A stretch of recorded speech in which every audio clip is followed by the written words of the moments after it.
Hi everyone, I can't see you, but you can see me. I'm so excited to be here. I'm coming from the beautiful, beautiful campus of UC Santa Barbara, where I'm a professor. And today, I'm wearing the hat of SpaceComputer as an advisor. So my connection to the SpaceComputer project actually starts a few years back, before SpaceComputer existed, when Daniel, the co-founder, Jan Michalewski, a co-founder of Aptos Orbital, formerly known as CryptoSat, well, they were telling me about this project with, I guess you heard it just an hour ago, satellites in the sky, and we have a compute platform to deploy secure workloads on them, and they're computing with each other, and blah, blah, blah, blah, blah. And the one thing that they were looking for is a consensus expert to solve a consensus protocol among these satellites. And I'm like, okay, if you have launched satellites securely and you have a trusted execution environment on these satellites at your disposal, and they're communicating with ground stations, and all of this is working, and all you need is a consensus protocol, we can do it. Piece of cake, not a problem. Okay, I lied, and I never, I deployed many reliable systems and built distributed protocols, but never for satellites. So let's see what it actually means to have consensus on these satellites. So as you heard from Philip, there are a lot of challenges right now. Limited bandwidth, intermittent connectivity, high latency. The capacity on the boxes that we have on satellites are also somewhat constrained. But actually, let's look at the opportunities and not just the constraints. And we're not just thinking 10 years from now, but even right now, these platforms on satellites are already elevating to a new level the security and the properties that we can achieve. And the first thing is, of course, physical separation. Once you have something running up there, it's essentially tamper-proof, leak-proof, and delete-proof. But I also want to focus on three unique aspects of computing on satellites that are quite differentiating factors, especially when it comes to forming consensus in space. Jam-proof, Siebel-proof, and equivocation resistance. Okay, what do I mean by this? So jam-proof, if you have a ground station which is secured against physical attack, so there's no attacker within a small vicinity around your ground station, then nobody can block the transmission from that ground station to the satellites. You're guaranteed to send messages, and they will reach satellite nodes. This is one. Two, that ground station, if it is not compromised, it knows it is talking to the satellites when it interacts with the satellite. Nobody can spoof that communication. Nobody can come in between. This is extremely strong authentication assumption. And we're actually working, I don't know if they're in the audience because I can't see you, but we're working with a common prefix on really leveraging this property.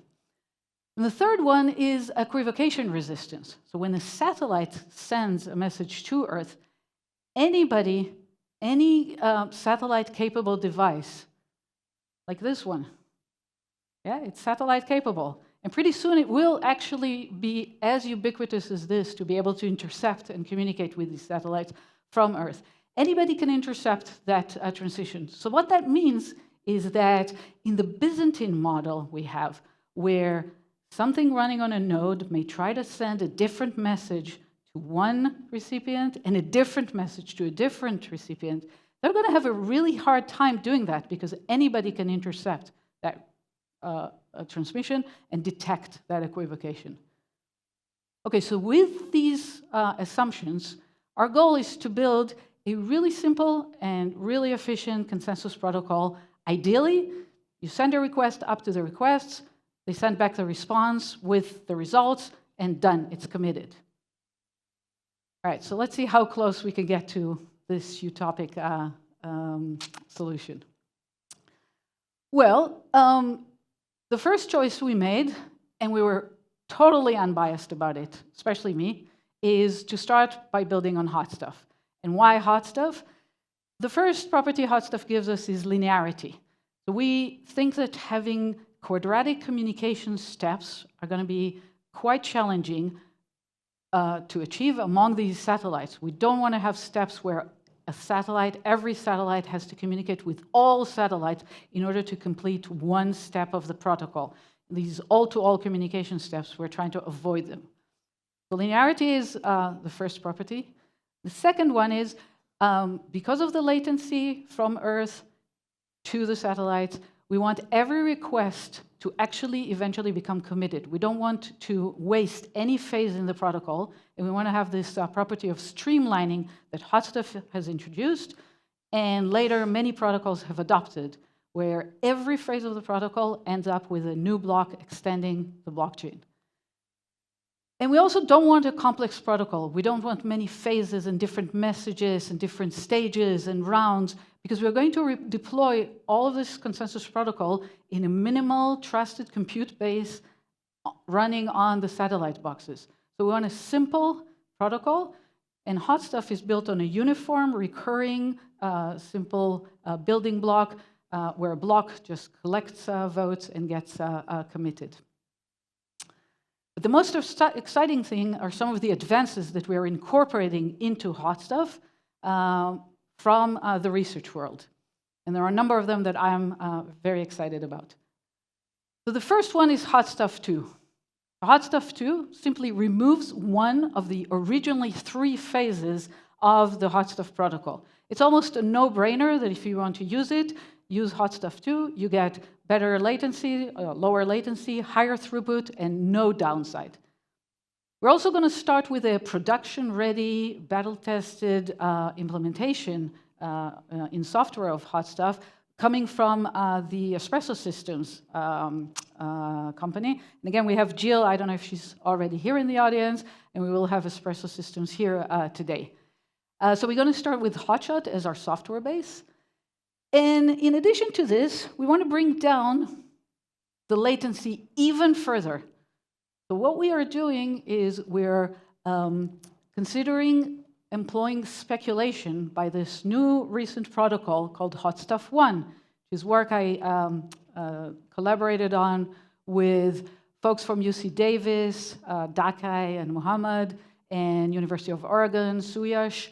And what we do in Hotstuff 1 is allow a transaction to be speculatively executed and immediately directly send the results back to the requester, which could be here on Earth. And if all goes well, then after one phase of the protocol, you get to a commit. So we're getting very close to our goal of having a really, really piece of cake solution. The next thing we do is really important. And this is protection against tail forking attack, which was identified a couple of years ago in a paper called BGs. So before I can explain what the protection we adopt is, let me explain the attack very, very quickly. And also, I cannot go through an entire talk about consensus without having at least one Lamport diagram with arrows and times going. So here we go. So in steady state, Hotstuff and protocols like Hotstuff work by introducing block after block. Each block collects votes, and a quorum of them is called a quorum certificate or a QC. And then in Hotstuff 2, whenever you get 2 consecutive QCs, the first block becomes committed. So here on this slide, we already have B1 and B2 committed. So this is what happens in the normal steady state. What happens when something goes wrong? Well, so on the left here on this round dome, but if you look at one slide on the left, you see one block, B2, which is faulty. It could be faulty because the leader didn't send it, or was faulty, or because of slowness of communication. Whatever happened, the next leader of B3 has to skip it. It cannot wait for it, and so it extends the preceding block, which is B1. And that can happen due to a real fault. But the problem that the BGs identified is that a corrupt, a malicious leader, B3, can pretend that B2 is bad and just skip it and not extend it. And there's no way to distinguish between these two scenarios. And moreover, there's no incentive and there's no reason really for leaders to extend each other and help each other in these streamlined protocols. And this is a problem in all streamlined protocols, not just Hotstuff. And this is a problem that BG's introduced. And this could be a really serious problem if these corrupt leaders are interspersed in a very adversarial way. They can bring down performance very severely. To solve this problem, BG's introduced a solution that actually gave up the simplicity and the linearity of Hotstuff. So they introduced a quadratic solution, which was quite complex. And what we were able to do very recently, this is with the same team of collaborators, Dakai, Suyash, and Mohammed, we introduced Carry. And Carry protects the tail of any streamlined protocol against this tail forking attack, unless there is more than some constant parameter of consecutive corrupt leaders, one after another, that are all colluding. So there's a system parameter that is tunable, let's call it rho. So long as there's no more than rho plus one consecutive bad leaders, we're good. Even if there are, and it's pretty rare in these protocols to have more than a constant number of these consecutive leaders, even if they are, the amount of performance reductions, the number of tails that can be forked is proportional to the number of these consecutive cascades. Most importantly, Carry maintains Hotstuff's linearity, and it's also quite simple. It's not simple enough for me to have time in 3 minutes to explain, but just very briefly, all it does is asks every validator to send forward, to carry forward, not only their QCs, but also their votes to the next leader. If they didn't vote, they send empty messages, or a message with carrying the information empty, and then a next leader cannot just decide to skip a block unless it can prove that it received these empty messages. So with all of these advances, we also put a really strong emphasis on building something that is not just simple and linear and robust, but it will also last for, it's a space platform, will last for 1,000 years. So we put a very strong emphasis on security. And right from the start, we're considering the threat of quantum computers to be real. It's right around the corner. And we want to build the technology, once we deploy it and put it up in space, to adopt the latest resilience methods that we have for quantum computing threat. So generally in the blockchain field, we have two main threats that we know of to the security of blockchains from quantum computers. One is by attacking cryptographic signatures. This is Shor's algorithm. And the other is making exhaustive searches on hashing more performant. And this is Grover's attack. We're mostly concerned about the first one because for the second one, we simply increase the hash length to protect against it. And so what we recommend right now and what we plan to do in SpaceComputer is right from the outset to build with a hybrid cryptographic mechanism where we currently will have in production classical cryptographic signatures, including if we're using Hotstuff, aggregation and threshold signatures.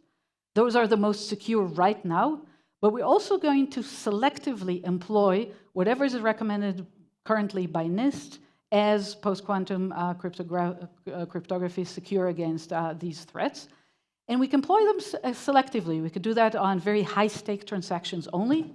We can do it once every 1,000 blocks so that we can always have a checkpoint that needs to reverse only a few blocks back. And what that means is that we can also do it lazily. We don't have to, they're not in the critical path, they don't increase latency, and we can compress them post-signing using any kind of GENS, Groth, or any other kind of SNARK technology, so that we eventually have this, but they're not in the critical path of production. So this is the hybrid approach we would recommend right now, and the one we take ourselves. And we will continue monitoring the space and adopt post-quantum cryptography as soon as they become available. So at this point, you've heard a few talks from SpaceComputer about this platform in space, and I'm sure you have a lot of doubts and a lot of skepticism. And trust me, we also have doubts. This is quite challenging. This is nascent technology. But what I want to do is invite you to be an optimist instead of a pessimist. And to do that, I want to scroll back almost 70 years ago to when satellite technology was started as a way to cover military reconnaissance gaps and reach everywhere on Earth.